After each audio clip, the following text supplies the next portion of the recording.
বিধানসভা নির্বাচনে তৃণমূল কংগ্রেসের ভরাডুবির পর দীর্ঘ ২৬ দিন কেটে গিয়েছে।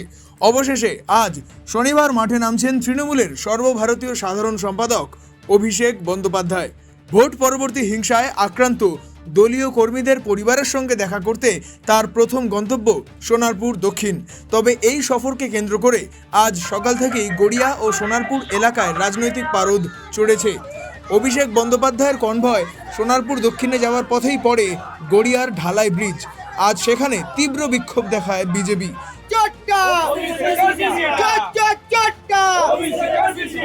ঢালাই ব্রিজের সামনে থাকা বিজেপি কার্যালয়ের সামনে জড়ো হন বহু কর্মী সমর্থক।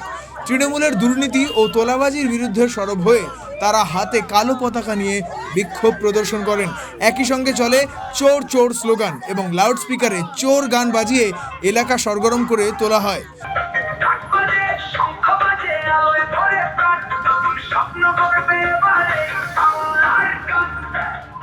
ভয়টা এই কারণে যে জানে মানুষ ওর এগেনস্টে বিক্ষোভ জানাবে, ঠিক আছে।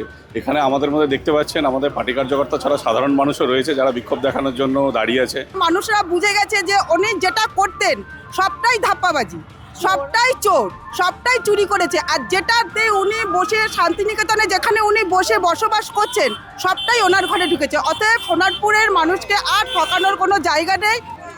এখন দেখার বিষয় এই বিক্ষোভের মাঝে কি অভিষেক ব্যানার্জি তার কর্মসূচি করবেন নাকি ভয় পেয়ে বাড়িতেই থাকবেন। ব্যুরো রিপোর্ট, আরোহী নিউজ বাংলা।